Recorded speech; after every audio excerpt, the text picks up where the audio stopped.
Hello everyone. आज पढ़ेंगे Shivaji administration introduction.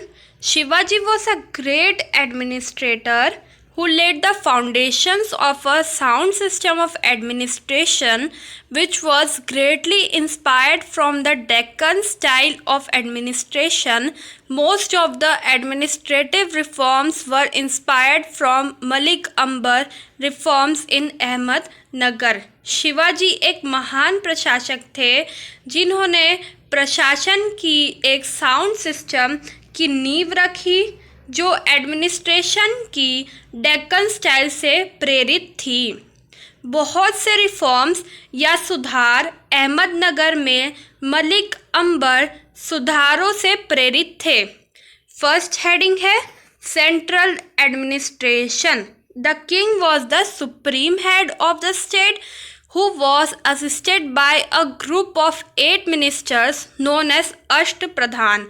यहाँ पर किंग यानी राजा सुप्रीम हेड था जिसकी सहायता 8 मंत्री का एक ग्रुप करता था जिन्हें अष्ट प्रधान कहा जाता था। फर्स्ट हेडिंग पेशवा और मुख्य प्रधान। वह राजा का प्रधानमंत्री था और एडमिनिस्ट्रेशन और फाइनेंस का देखभाल करता था। अमात्य और मजूमदार जो फाइनेंस मिनिस्टर या अकाउंटेंट था। वक्य नाविस और मंत्री ये कौन था? होम मिनिस्टर था। दाबिर और Sumant master of ceremonies and foreign minister, वो मास्टर ऑफ सेरेमनीज और फॉरेन मिनिस्टर था।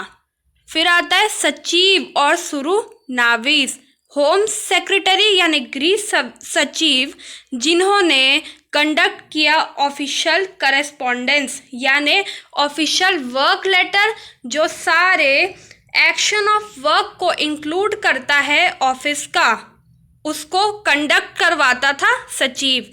पंडित राव रिलीजियस ऑफिसर था और जज था धार्मिक कानून का एंड एक सेंसर हुआ करता था पब्लिक मॉरल का। सर ए नौबत और सेनापति एडमिनिस्टर्ड द आर्मी अफेयर्स, जितने भी आर्मी से रिलेटेड मैटर्स है उसको संभालना इनका काम था। न्यायाधीश चीफ जस्टिस था। तो ये हो गए अष्टप्रधान। अब देखते हैं provincial and local administration. Shivaji reorganized and renamed certain provinces. Shivaji ने कुछ प्रांतों को रीऑर्गेनाइज्ड किया और उनका नाम बदल दिया। The provinces were known as prant which were under the charge of the subedar. The sar subedar used to control and supervise the work of subedar. Provinces को प्रांत कहते थे जो सूबेदार के अंडर होता था। सर सूबेदार के वर्क को कंट्रोल और साथ ही साथ सुपरवाइज भी करता था। फिर है प्रांत के बाद तर्फ आया जिसका नेतृत्व हवलदार करता था जो लॉ एंड ऑर्डर के लिए रिस्पॉन्सिबल था। Parganas which were under the charge of the Deshpande accountant record keeper and Deshmukh law and order. Parganas जो किसके अंडर थे, उनका इंचार्ज कौन था? तो वो था देश पांडे जो अकाउंट एंड रिकॉर्ड कीपर का काम करता था और देशमुख लॉ एंड ऑर्डर को संभालता था। अब है मौजा जिसका नेतृत्व कुलकर्णी करता था जो अकाउंट एंड रिकॉर्ड कीपर थे और पाटिल लॉ एंड ऑर्डर को देखते थे। अब देखो सबसे पहले प्रांत आया, फिर तर्फ आया, फिर परगानास आए, फिर मौजा आया। अब है revenue administration. Shivaji abolished the jagirdari system and replaced it with ryotwari system and changes in the position of hereditary revenue officials which was known as Deshmukh, Deshpande, Kulkarni and Patil. Shivaji ने जागीरदारी सिस्टम को ख़त्म करके रिप्लेस किया रयोटवारी सिस्टम से। रेवेन्यू अधिकारी के पोजीशन में बदलाव आए, जिन्हें देशमुख, देशपांडे, कुलकर्णी और पाटिल कहते हैं। Second point, karkun were the new revenue officials appointed by Shivaji and he discourage revenue farming. करकून नए रेवेन्यू ऑफिशियल्स थे, शिवाजी ने उनको अपॉइंट किया और रेवेन्यू फार्मिंग को हटाया, डिस्करेज कर दिया। थर्ड पॉइंट है चौथ एंड सरदेशमुखी, जो दो प्रमुख टैक्सेस थे मराठा के। चौथ क्या था?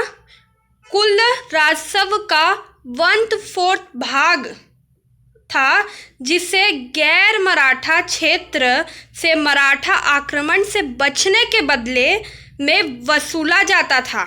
और सरदेशमुखी क्या था? 1/10 भाग में होता था और इसे सारे देशमुख का हेड या प्रमुख कहते थे। Military administration, the Maratha army was categorised into 4 division, infantry यानी पैदल सेना, कैवलरी यानी घुड़सवार सेना, एलिफेंट कॉर्प्स और आर्टिलरी मीन्स तोप। अब इन्फेंट्री किसमें डिवाइड था? रेजिमेंट, ब्रिगेड्स एंड डिविजन्स, यानी कि ब्रिगेड्स मीन्स सैनिकों की एक टुकड़ी और रेजिमेंट्स मीन्स कर्नल के नेतृत्व में सेना की टुकड़ी। नायक और corporal was the head of smallest unit with 9 soldier.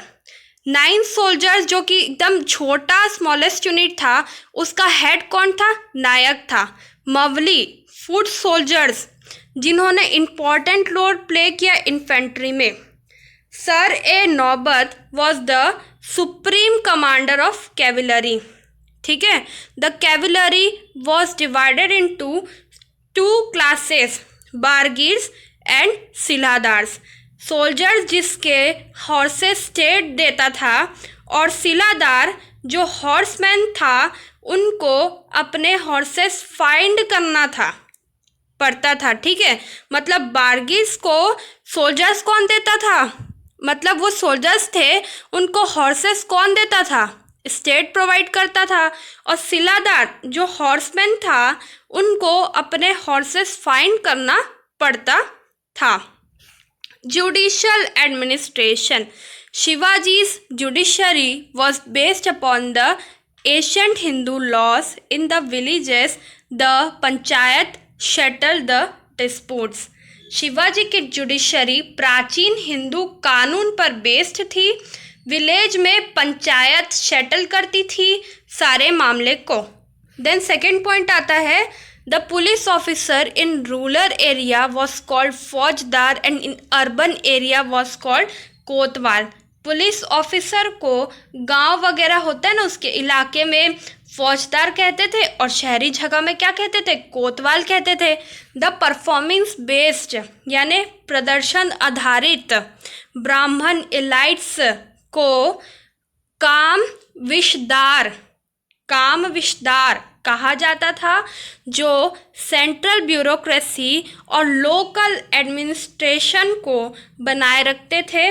British जिला कलेक्टर, ब्रिटिश डिस्ट्रिक्ट कलेक्टर का ऑफिस काम विशदार की रीति से बनाया गया था।